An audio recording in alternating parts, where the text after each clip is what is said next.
Recording in progress.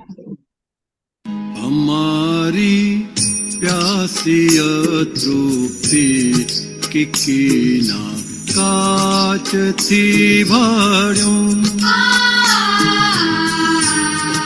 सनम दिलदार वेदो थी भटकिया विश्व माठारो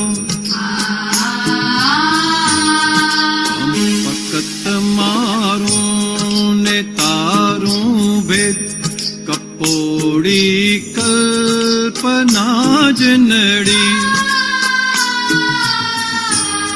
छुप्यूं तू ज्ञान अज्ञाने स्वभ्रांति बुद्धि तीज सड़ी सनमनी शोध मुख बाहिर मुग्ध प्रेमिनी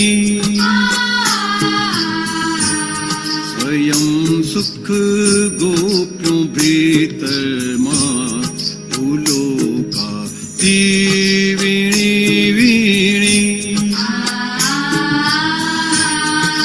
परोक्ष आधार अवलंबन बिना बाने करोड़ों जखम स्वयं रमणाज अविनाशी अमर छूं अजन्माजन बिना प्रत्यक्ष कृपा न साजे वस्तु समझाती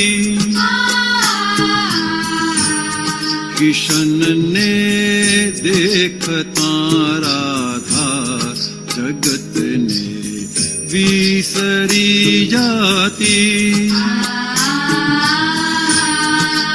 परिभाषा जय प्रेमिनी युगोती काय विजय बोल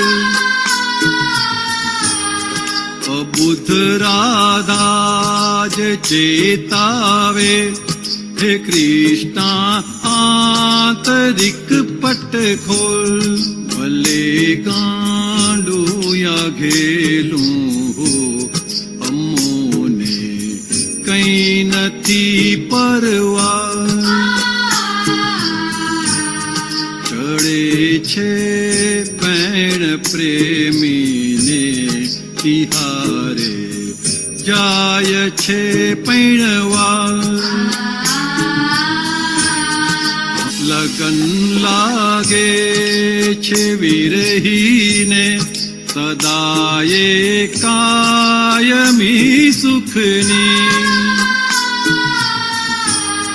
मळे छे ज्ञान शुद्धात्मा प्रगट आमोक्ष सुख मुखी स्वयं प्रज्ञाज मुजराधा श्री कृष्ण ज्ञान शुद्ध चेतन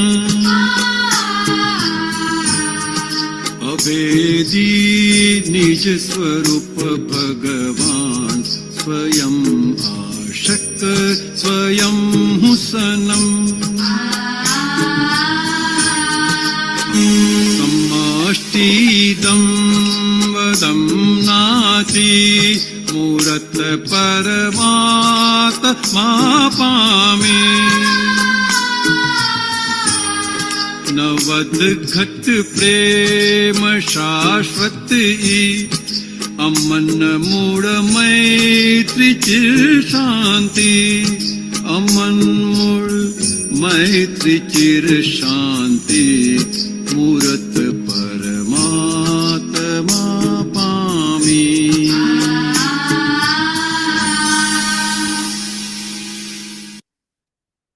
जय सच्चिदानंद।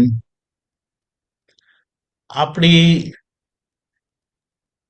કાયમ જ તરસ્યા રહ્યા હતા ત્યારે તૃપ્તિ થઈ નહોતી, કારણ કે આ ચર્મચક્ષુથી આ જગતને જોયું, ભાળ્યું અને એને જ સાચું માન્યું અને ભેદથી જબરજસ્ત ભટક્યા સારા વિશ્વમાં. એટલે મૂળ કારણ ભેદભાવનું જ હતું, મારું તારું. અને એ આપણને જડી નહીં, કારણ કે એ જ નડતી હતી. પણ એ તો જે અભેદ થયેલા હોય એ જ આપણા ભેદને પકડી શકે, દેખાડી શકે અને આપણને અભેદ બનાવી શકે એવા તરણ તારણ દાદા ભગવાન આપણને મળ્યા છે. જ્ઞાન કીધું કે મેં કંઈ તમને જ્ઞાન આપ્યું નથી, તમારી અંદર એ જ્ઞાન હતું, મેં તો ખાલી ઉપરનું આવરણ કાઢી આલ્યું. કેટલી ઉદારતાથી દાદા ભગવાન કહે છે, અનંત કાળ, અનંત અવતાર સુધી જેનું ક્યારે ઠેકાણું પડી શકે એવું નથી અને નહોતું, ત્યાં એ અનંત અનંતાનુબંધી કસાય કહે છે. એને દાદાએ એમની આ દિવ્ય જ્ઞાન વિધિમાં આમ કરીને હળહળાટ કાઢી નાખ્યું અને અંદર જ જ્ઞાન છુપું હતું જે એને ખુલ્લું કરી આલ્યું અને કીધું કે ભ્રાંતિ બુદ્ધિથી હતી, એટલે એ આપણી ભ્રાંતિ તૂટી ગઈને આપણને ખબર પડી. કહે છે કે સનમ એટલે જેના પર આપણે શું કહેવાય વાલ કરીએ, પ્રેમ કરીએ, તે મુખ બહાર હતું. એ એની જબરદસ્ત મોટી ભૂલ હતી અને તેથી પોતે જ અંદરના સ્વયં સુખને ગોપ્યું ભીતરમાં, ગુપ્ત રાખ્યું ભીતરમાં અને બહાર બધી ભૂલો કાઢી. અહીંયા આપણે કહીએ કે જ્યાં સુધી અવલંબન એવું પ્રત્યક્ષ પુરુષનું, પ્રગટ પુરુષનું, હાજર પુરુષનું થાય નહીં, ત્યાં સુધી કામ થતું નથી. પરોક્ષ અવતાર જે પણ થયા તે બહુ દિવ્ય હતા, પણ આજે જે હાજર છે તે કામ લાગે. એટલા માટે કવિરાજના એક પદમાં આવી છે કે દાદાની જે આ વંશાવળી છે એને સર્વસ્વ રીતે પૂજા છે, ત્યારે આજે લોકોનું કામ થશે, કારણ કે દાદા આજે દરેક મહાત્મા દ્વારા કામ કરી રહ્યા છે. બાકી એમ કે ક્યારે કોઈ જખમ ભરાય નહીં, ગમે તેવા ઉપાય કરો, કારણ કે પોતે અવિનાશી છે અને વિનાશીની ભ્રમણામાં પડ્યા છે. એ કેવી રીતે અવિનાશીને જાણી શકે? બાકી પોતે જ અમર છે, જન્મ મરણથી મુક્ત છે. એટલે અહીંયા કહી દીધું કે પ્રત્યક્ષ પુરુષની કૃપા વગર સાચી વસ્તુ સમજાતી નથી. અને જેમ કૃષ્ણ ભગવાનને જોતા રાધા જગત ભૂલી જાય છે, તેવી રીતે આપણી અંદરના શુદ્ધાત્મા સ્વરૂપ કૃષ્ણ ભગવાનને આપણે રાધા સ્વરૂપ થયેલા એ જોતા આપણે જગત એટલે આ બધી અસરો જે થાય છે તે આખું જગત વિસ્મૃત કરી આપ્યું. પછી કીધું પ્રેમની ભાષા કાયમના માટે અબોલી જ હતી, એટલે બોલીને ક્યારે વ્યક્ત નહોતી થતી. એટલે નિશબ્દપણામાં શુદ્ધાત્માનો સ્પષ્ટ અનુભવ છે. અહીંયા કેટલું સરસ કીધું છે, અબુધ રાધા ચેતવે છે અને હે કૃષ્ણ આંતરિક પટ ખોલ. એટલે આપણી અંદર પ્રજ્ઞાશક્તિ દાદા ખુલ્લી કરી આપી અને એ આપણને ચેતવ કરે છે. અને એવું હવે જે બહારની લોકોને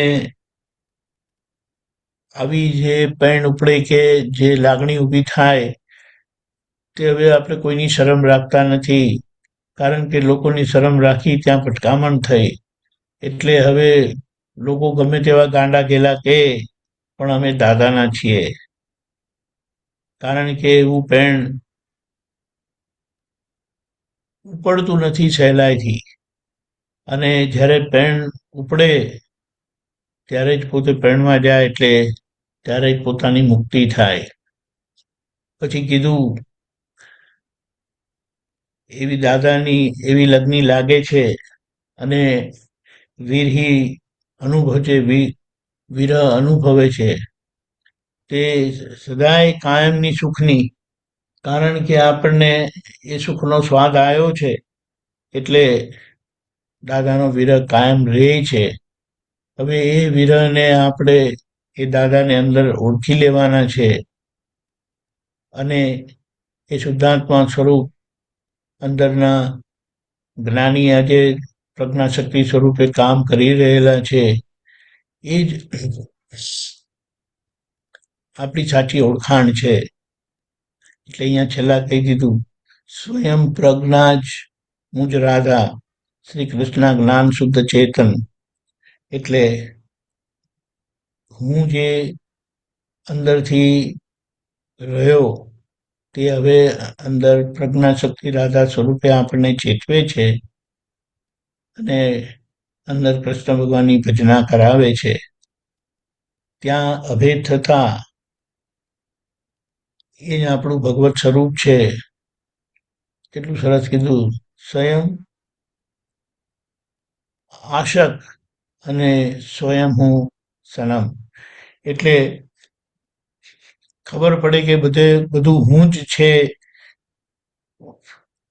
બહાર જુદું નથી. અજ્ઞાનથી હું ખોટી જગ્યાએ બેસી ગયું હતું અને રાઈ જગ્યાએ બેસતા જ હું જ શુદ્ધાત્મા છું, હું જ પરમાત્મા છું ની અનુભૂતિ થાય. સમષ્ટિ દમ બદમ નાચી મૂરત પરમાત્મા પામી.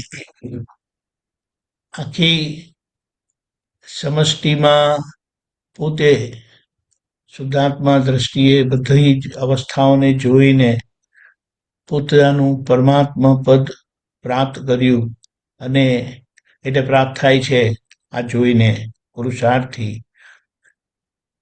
ન વધઘટ પ્રેમ શાશ્વત ઈ, એ કોઈની જોડે એવો, એટલે બધા જોડે પ્રેમ એવો થઈ જાય છે, એકતા એવી થઈ જાય. ત્યારે કીધું બધે હું જ છું, એટલે કશે વધઘટ થતું નથી. અને વિશેષ કરીને ઘરમાં એ વધઘટ વિનાનો સાચો પ્રેમ, સાચો સંબંધ જોડાય છે અને ઘર જીતાયું, તેમનું જગત જીતાઈ ગયું. અને મન જે મૂંઝવ્યા કરતું હતું એ મનની અસરોથી મુક્ત થયા અને એના લીધે પરમ શાંતિ થઈ ગઈ. અને એ જ પરમ શાંતિ એ મૂળ પરમાત્મા પદ આપણને હવે પ્રાપ્ત થયું. મન ક્યારે જીતાય નહીં, મન ક્યારે ઓળંગાય નહીં, પણ આવા દાદા આપણને મળ્યા, આવી દ્રષ્ટિ આપણને મળી અને એ મનને આપણે પાર કરી દીધું છે, કરાવી દીધું છે દાદાએ. પણ જે ભૂલવાળો ભાગ આપણી અંદર રહેલો છે, માન્યતાવાળો ભાગ, એ માન્યતાવાળા ભાગને આપણા જીવનના સંજોગોમાં શોધીને સમજીને એમાંથી નીકળતા જવાનું છે. એટલા માટે કીધું, વ્યૂ પોઈન્ટને ઓળખે, વ્યૂ પોઈન્ટને સમજે, વ્યૂ પોઈન્ટને એડજસ્ટ થાય અને સેન્ટરમાં અડીખમ રહે. એ મહાત્માની ભૂમિકા છે. આ પુરુષાર્થ આપણો બાકી છે, જે દાદાએ બહુ સરસ રીતે આજ્ઞામાં આપી દીધો છે. અને એ જ આપણી જોડે સાથે રહેલા કાયમના 24/7 દાદા છે. જય સચ્ચિદાનંદ.